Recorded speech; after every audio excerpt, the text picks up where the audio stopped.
And so I had to explain that the biosensors that we use for our global information connectivity to reach your body anywhere in the world, whether or not you have a phone on you, whether or not you're at home, obviously, anywhere.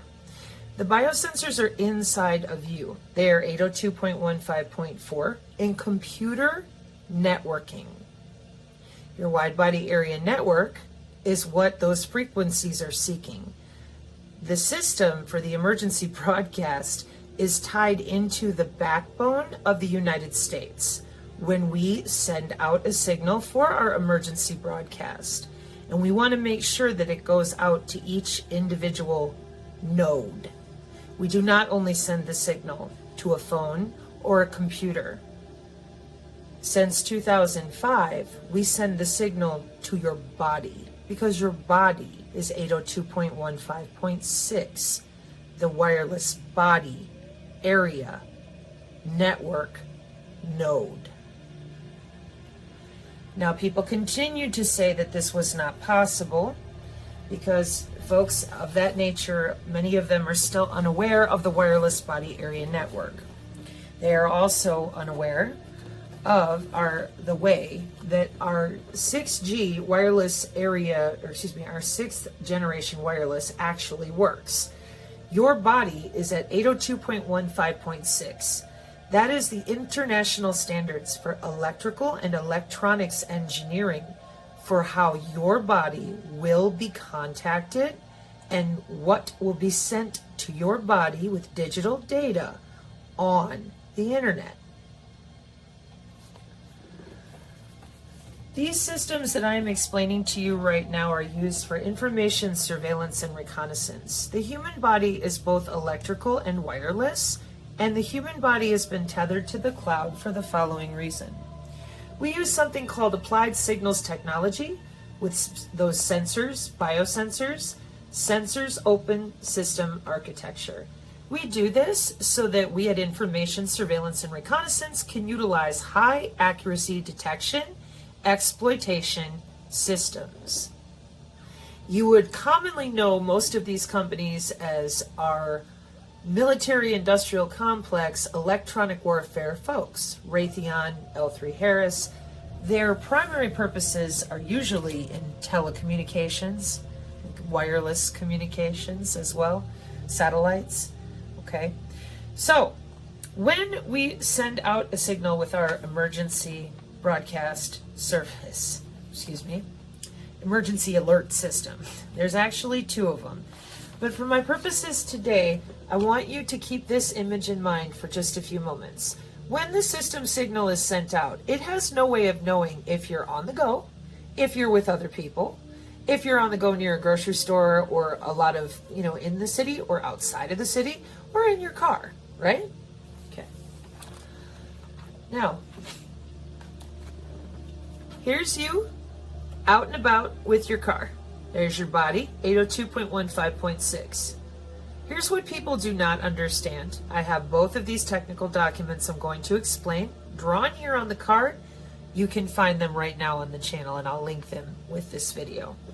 Your EAS device here is going to potentially connect to a satellite. It has special outputs on the back of it for MPEG encoding. That makes what you see on the TV legally appropriate, because sometimes we have to inject a local channel, and sometimes they have, or it's hard to explain this, they have to inject information from a local channel, change out volume. There's a microphone for this device in case someone has to actually pick it up and make an emergency broadcast by voice. It has several outputs on the back of it that can be multiplexed for digital, but you'll notice that it's still using IP multicast routing. And the back of our lovely emergency alert system is running on what's called Internet Protocol Networks. That's IP networks, okay? So from this device, it starts talking to the satellites outside the cable TV head end. This device is sitting at something called a cable head end.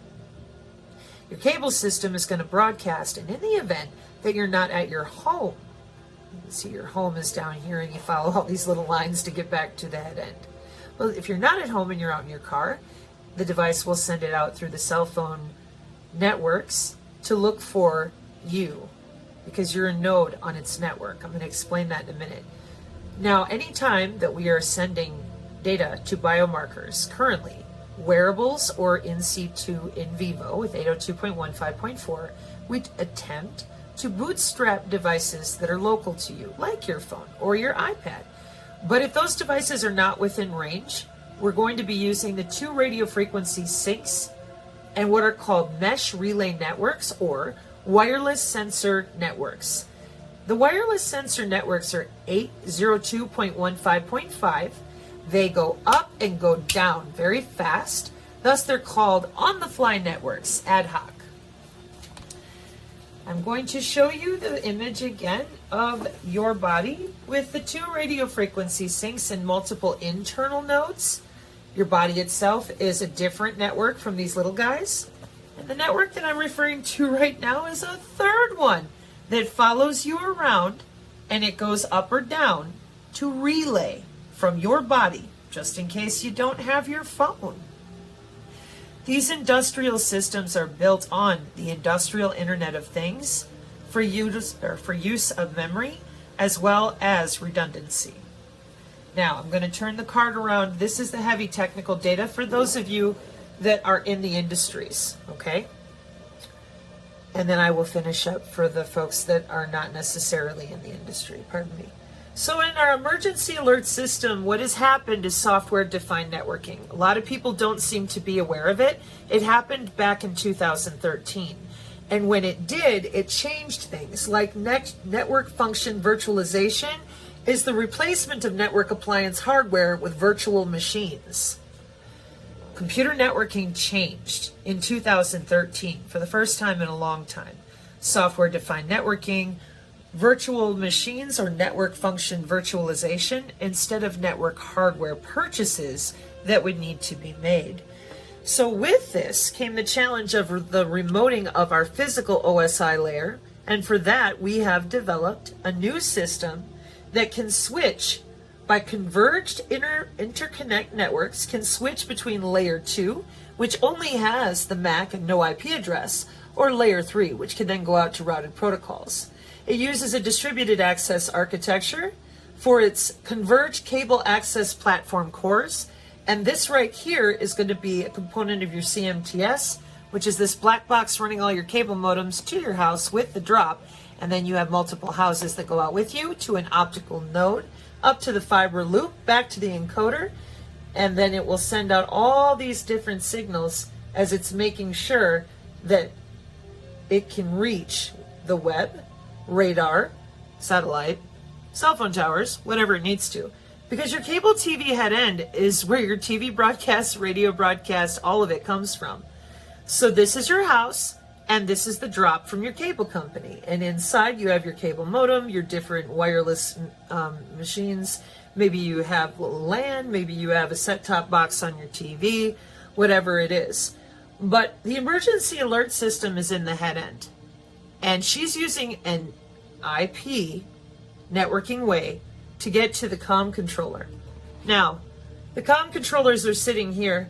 We've gone to our remote physical layer or remote MAC ID and physical layer. And then we use the mesh networks to make them talk with something called spine leaf architecture to avoid the problems we've had with spanning tree, and redundancy.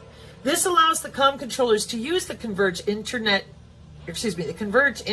network in the event that it has to change one of these nodes to an edge flare and let it move around more. I am attempting to oversimplify.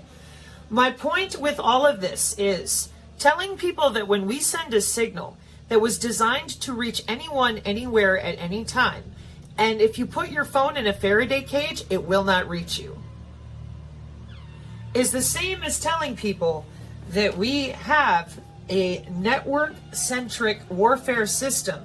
We have a global information grid system, which is industrial.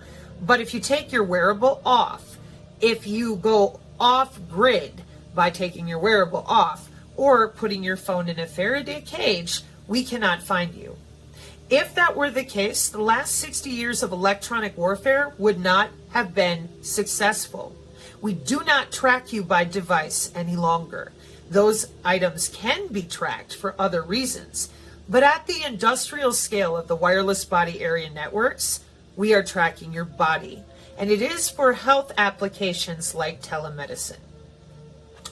So, in closing, the net-centric warfare system for cognitive threat warfare technology allows us to choose your internet service provider, satellite, drones, infrasonic, the MAC IDs on the physical layer, or just the MAC ID or your personal area network. Networks break out and are segmented. We do that too. But no matter what, we will find you, and it will be your body, because you're the node. You're the node that's attached to that comm controller in the head end. It's no longer just cable modems.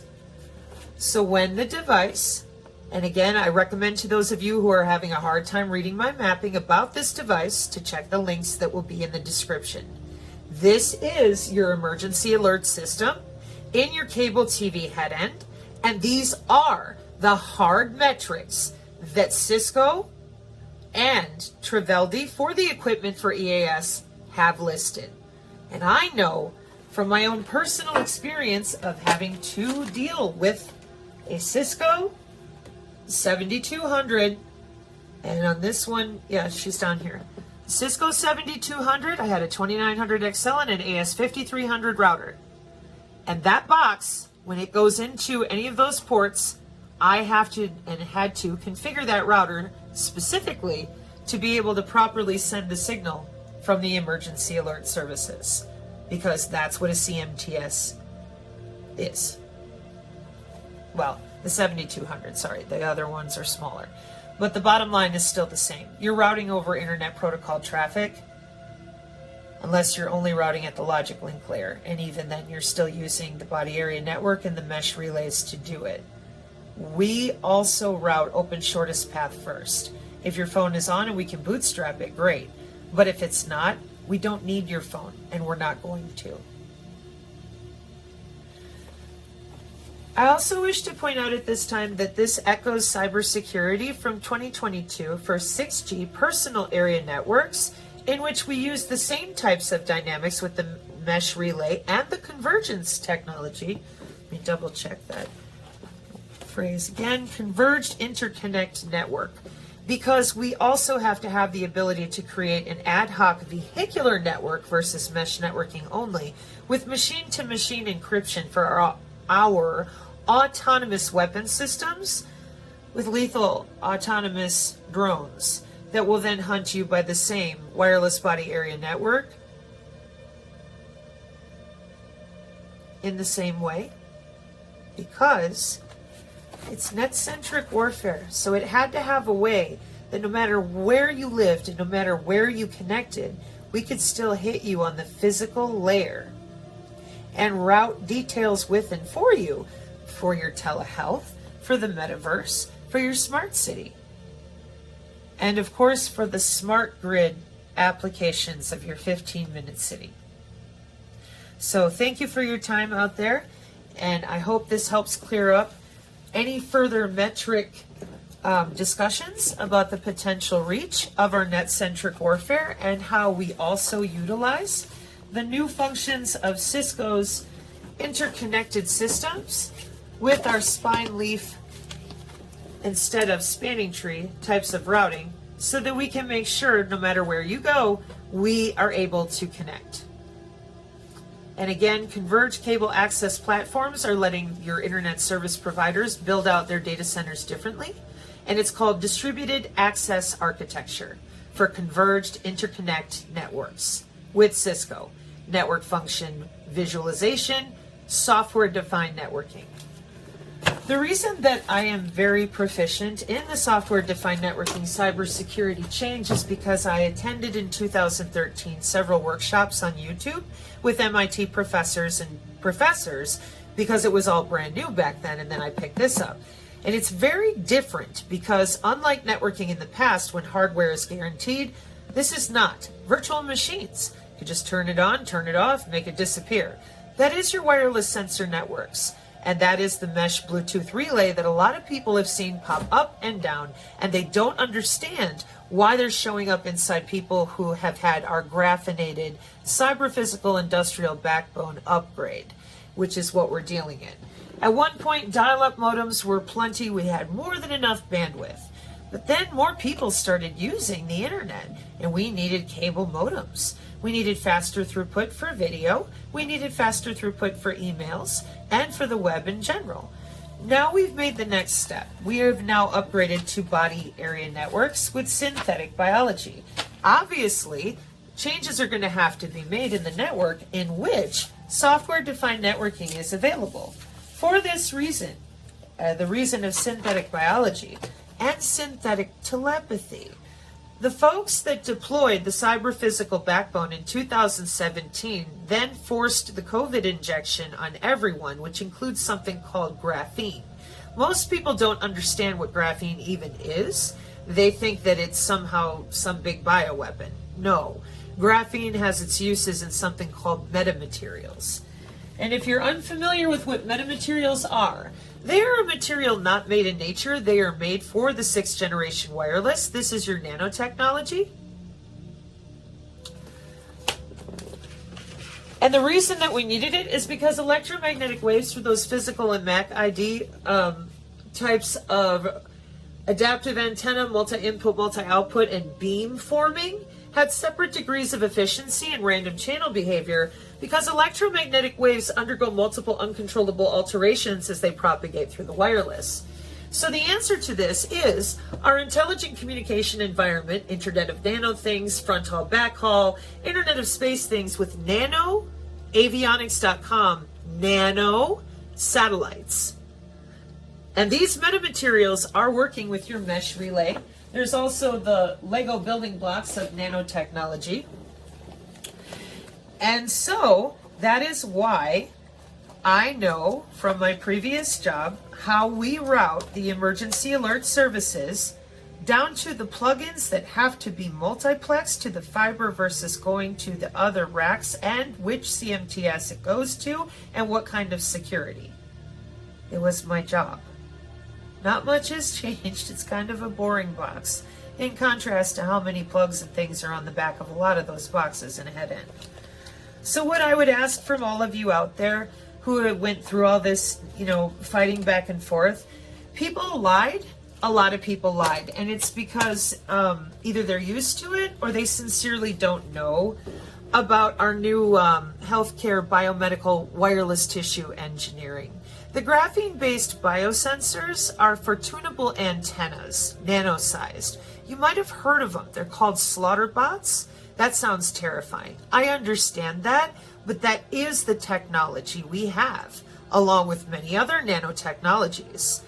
This is a listing of the computer networks that we have to hit with that convergence when we're dealing with our broadcast systems, because we are going to need more throughput on our body area networks, which is what they've done. We now have the ability to fly a drone over your home and perform laparoscopic surgery. You're going to tell me that's sci-fi because 11 years ago, they were already practicing this, sitting at their desk and routing through your veins and arteries, looking at it right here with special software using EEG, Sensors Open System Architecture. We have specialized routing protocols for these wireless body area networks that have to be followed per Federal Communications Commission standards since 2014 for the medical body area network. The algorithm schemes that match them so that while we're watching you in your home for your healthcare, your telehealth, and the applications of your medicine, that we can keep an eye on the quality of service of all the signals that we're getting. With that much traffic going back and forth to your cable company already, the emergency alert system would be no issue. And I did take the time to chase down the routing protocols, but it would be very boring. The bottom line is they're selected the same way as the FCC mandated the medical body area network, which makes sense. That way, if you do have a heart attack, you take priority before someone who's just normally being checked for, are you alive, or is your respiratory okay?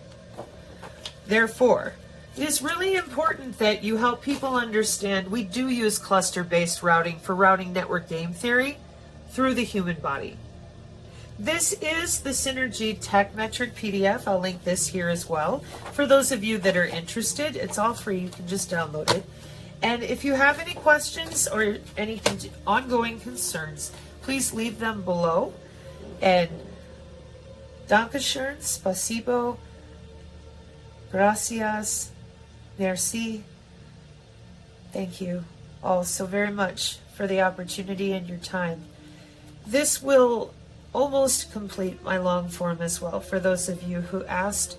With the ability to issue the new convergence tech with Cisco and understand and explain layer 2 to layer 3, I will now be finishing the quantum technology that we use, which has to do with mapping out the functions of your body at multiple layers of mathematics. This is just one of them for mapping the planes that they use for segmenting the computer networks for your precision AI healthcare. Interestingly enough, while doing this research, I found a bit more about how they separate and segment the networks for healthcare. I'm going to now pray to close up this presentation. God bless you. Those of you who do not pray, I call you a prayerful person, and thank you for your time. Pater noster qui es in caeli sanctificatur nomen tuum, adveniat regnum tuum, fiat voluntas tua sicut in cielo et in terra. Panem nostrum quotidianum da nobis hodie, et dimitte nobis debita nostra, sicut et nos dimittimus debitoribus nostris, et ne nos inducas in tentationem, sed libera nos a malo. Gratias Deo, and thank you all again. Amen. Sola fide, by faith alone. Do not be afraid, only believe.